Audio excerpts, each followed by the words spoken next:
Okay, so I'll go ahead and kick things off.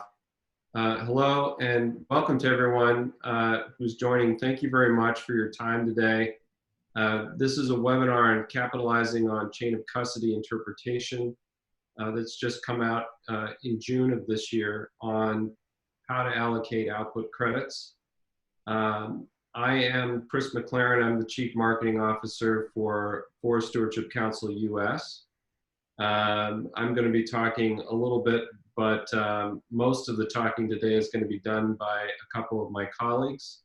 I want to give them a chance to introduce themselves as well. Francois, perhaps you'd like to go first. Thank you, Chris. My name is Francois Dufresne. I'm the president of the FSC Canada. And I'll be speaking to introduce the rationale and the value proposition from the supply side of this interpretation.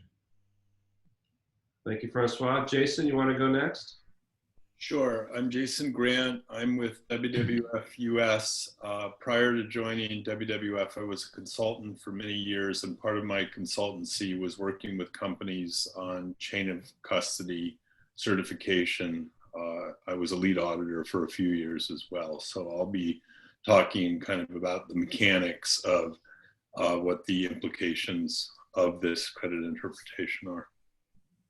Thank you, Jason. And then lastly, we have Emily Crumley.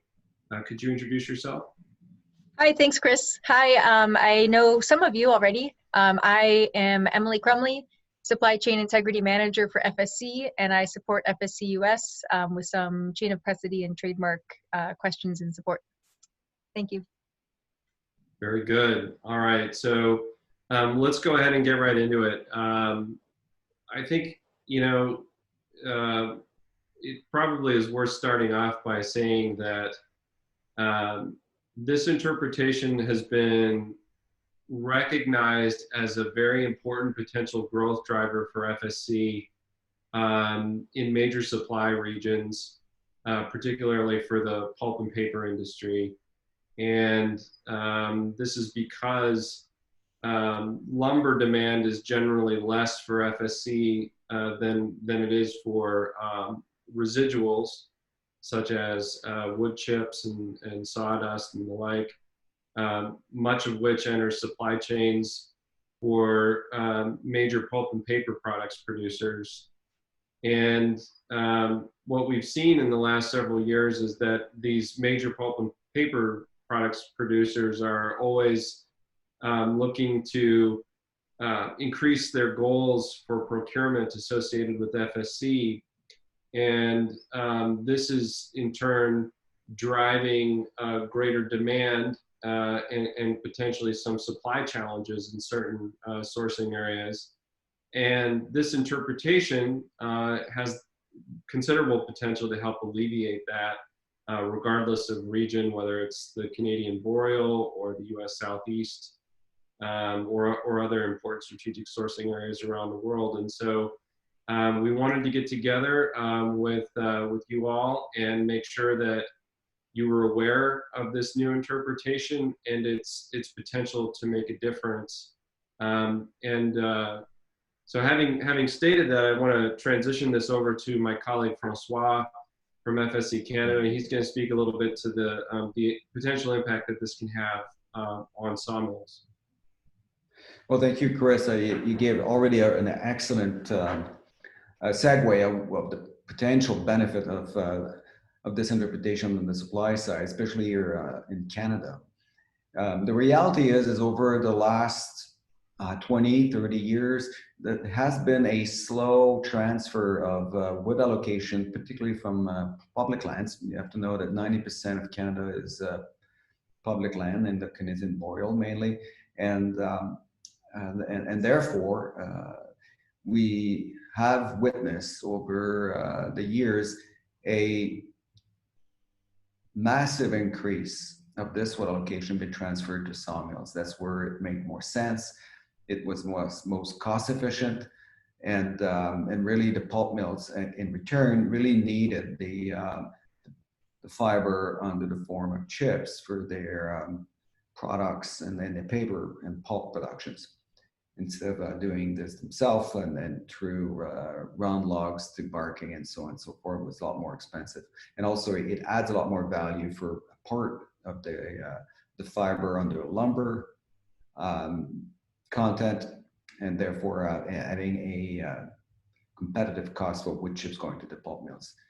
And what we have in front of us right now is, as you said, Chris, is we need to penetrate the solid wood market with FSC in order to create a value proposition across all value chains, including the pulp and paper sectors. And really, there was a roadblock. It has been a roadblock for now several years in that regard. So we need this interpretation. We need this interpretation to create an immediate value proposition to the solid wood market, to certify more FSC land. And our target here is to double our footprint, to go from 50 to 100 million hectares in Canada. And that will happen by penetrating the solid wood market. And this interpretation will allow to do this much faster by offering a value proposition, an immediate one, to the solid wood market, providing all their credits, FSC credits being generated, being transferred to the wood chips to the benefit of the pulp and paper sector, which, as you said, Chris, this is where the demand currently lies. So it's a win-win for everyone. It's a win for the forest. We'll see a lot more forest land being FSC certified. We'll see also a larger opportunity to implement our new solutions, especially from a landscape perspective. We'll be able to protect more and conserve more forests with high value conservations and optimize the supply of fiber being FSC certified from the boreal. Excellent, thank you very much. And now I'd like to turn it over to Jason, who's going to walk us a little bit through the mechanics of this, and then getting any help he may need from Emily to explain all the nuances, and then we'll open it up for questions and answers at that point. So Jason, over to you.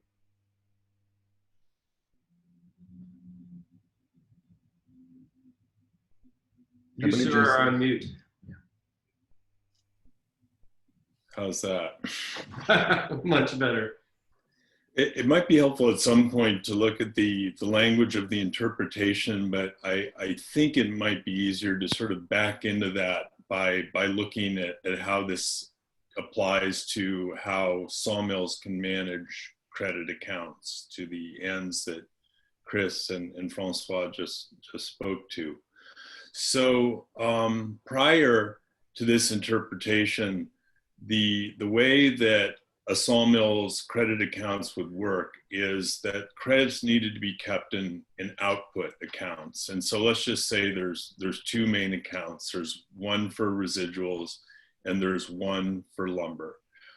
So the way that it worked was if the sawmill brings in a certain quantity of FSC logs, truck comes in, the logs get scaled, there's a certain volume of logs, they'd take that volume and they would apply the appropriate conversion factors. So here, just for the sake of argument, these conversion factors are completely made up, but let's just say that the conversion factor for lumber is 0.5. So 100 board feet of logs come in, then you would immediately build 50 board feet of credit in the lumber credit account.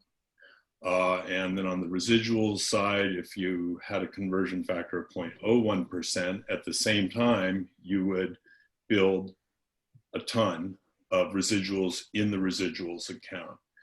And then subsequently, if that sawmill didn't have demand for the lumber, those credits would sit there and sit there and sit there, and then eventually they'd expire and be lost. So that is how it worked on the old system. In the new system, you can keep an input credit account. So that volume of logs come in, and instead of allocating it to your product groups in the output accounts, you keep it in the input account. And at your option, you can take all of that volume and apply the residuals conversion factor and allocate it to residuals, which in this scenario, it would potentially double the amount of residuals, FSC mixed credit residuals that a sawmill could offer in the marketplace with the same volume of logs. So kind of literally with the stroke of a pen, this greatly increases the potential supply of the material that gets used in pulp and paper, as Chris was describing. What this interpretation doesn't allow is going in the other direction. So you can't take all the volume of the logs and put it into a lumber account. So it's only downgrading is allowed and not upgrading. So I believe that's the gist of it. I mean, besides meeting current demand for supply, one of the things that I think is great about this interpretation is, of course, if a sawmill doesn't have demand for lumber today, but demand builds, which we hope it will, then, you know, they have that input credit account and they can just allocate it to the lumber sales and get the benefit of selling their primary product, the higher value product, as FSC. But in the meantime, you know, you don't have all this volume that's being wasted or leaked out of the system. So I don't know if we want to switch over to the credit interpretation language, but I believe that that's sort of the gist of what this means. Yeah, thanks, Jason. You know, I think it might be useful to also just kind of close out the presentation portion of this with a little bit of a discussion about what the different stakeholder groups should be thinking about doing in light of this interpretation. So if you are, for example, a pulp and paper products producer that sources in, you know, the US Southeast or the Boreal, and you want to make sure that the folks in your supply chain are aware of this, does it make sense for them to reach out and have those discussions? And then what do the supply chain entities in question need to do in order to make sure that they're changing their accounting practices to fully capitalize on this? Well, I'll take a run at that. Yeah, on the demand side, if you're looking to make more FSC pulp, or you're further downstream than that and you want to make more FSC paper or packaging or Kleenex or whatever it might be, getting this information up to the sawmills who are supplying the residuals is key. And maybe sending them a link to this recording would be, the recording of this webinar would be an easy step that people could take. Yeah. Perfect. All right, well, thanks very much. I don't think there's anything else that necessarily needs to be presented at this point. Certainly, Maggie, our FSC US colleague, is running the PowerPoint and the webinar itself. Can we open it up to questions at this point? Yes, definitely. Would love to open up to questions at this point. You should be able to either raise your hand and then I can go ahead and allow you to unmute and speak, or if you prefer to type a question, you can do that as well, and I will be monitoring that.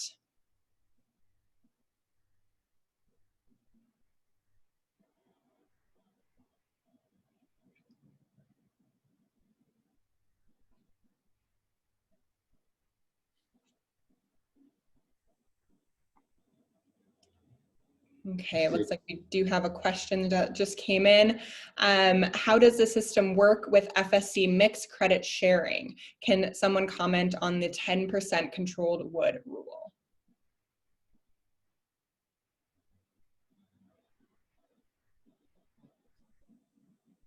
So we're talking about cross-site credit sharing and the fact that in order for a particular site to share credits they have to have a minimum of 10% of their input volume be FSC certified. Am I getting that right, Emily? Yep, that's how I remember it too. I can look it up quick, but yeah. Okay. So if that's correct, and you have 5 sawmills under one certificate that are sharing credits, then one of those sawmills, in order to share credits in an input credit account for logs with others in the system, they would need to be above 10%. And if they're above 10%, then presumably they could share the volume in those input credit accounts with any of the facilities that are in the site who may have demand for residuals that they can't meet.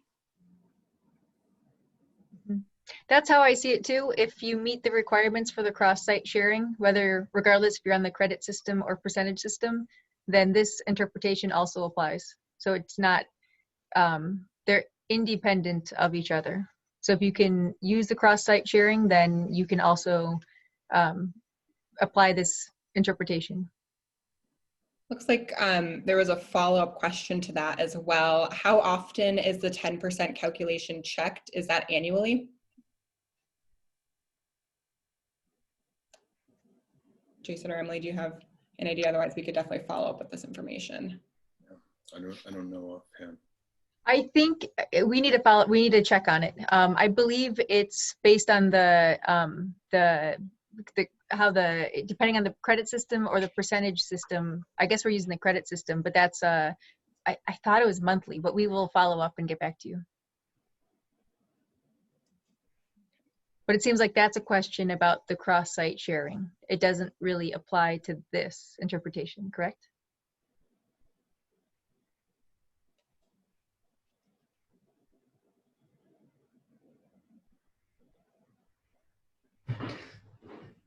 I mean, I'm not an expert in this, but I don't think this interpretation will change that rule whenever it was applied in the previous system. Unless it's my understanding of this. But I don't know if there is an interaction between the two, though.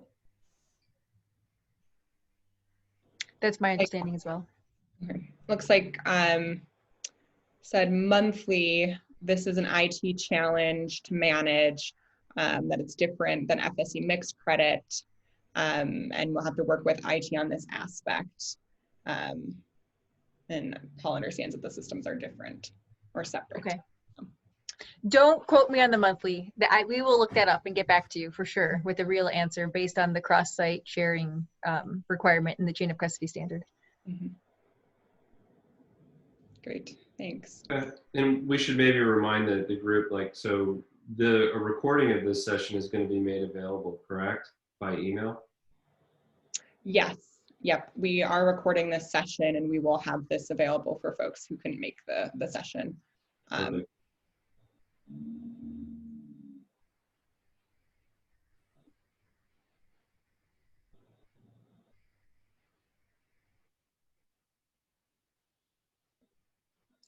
Another question came in. Yes, we will plan on recording this session for the second meeting as well. So they will both be available. And that second meeting, for anyone who is curious, is taking place on October 13th at the same time as 2 p.m. Eastern, 1 p.m. Central. Yeah, and I think it might be a good idea to encourage those who are still on the call here to engage your stakeholders in a discussion about this, and if desired, come into the next meeting and bring your questions, because we're eager to make sure that everyone has the opportunity to capitalize on this fully. And I'd imagine that there will be more questions potentially as you do engage with other stakeholders and try to sort through some of the details of executing maybe a little differently in light of this interpretation. It seems to me that getting the word out is really important, because if you just read the interpretation itself, it's pretty wonky, and I think it will go over a lot of people's heads, even those who read FSC interpretations, which I'm sure everyone this webinar does. But yeah, I mean, also, this may be an obvious point, but this is a global interpretation, not just North America. So for companies that source internationally, this could be relevant anywhere. And so pushing this information up global supply chains for companies that are in that situation would be helpful.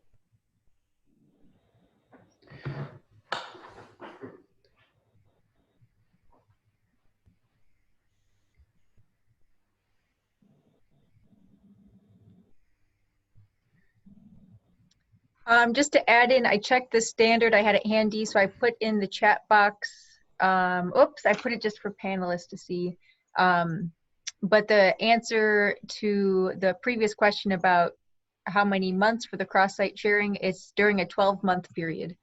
I'll paste this again so it's for all participants. You have the actual criteria.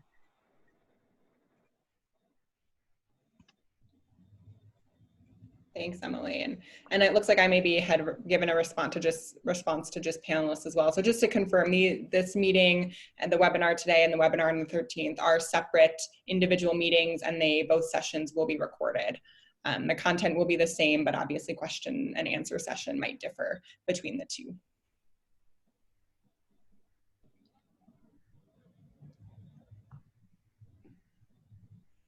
Yep. Okay, exactly. So just want to give a little bit more time for any other attendee questions that may come up. Yeah, this is kind of the last call, I think, for today. One thing you might want to mention, Jason or Emily, there is another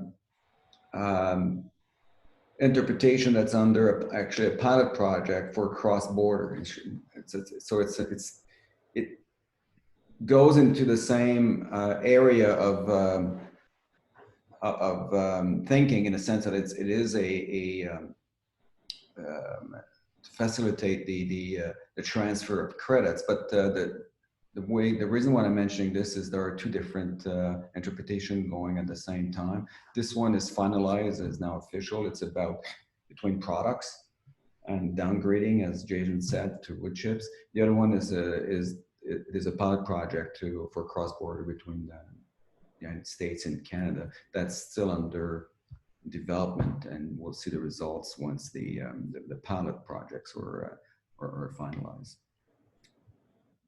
So allowing cross-site credit sharing between a sawmill that's on the Canadian side of the border and one that's on the US side of the border, if they're under the same certificate. Because right now you can't go cross-border, except in the EU, right? Except for the EU, because they are a common currency. I don't know what's the link, but anyway, we'll see how it goes.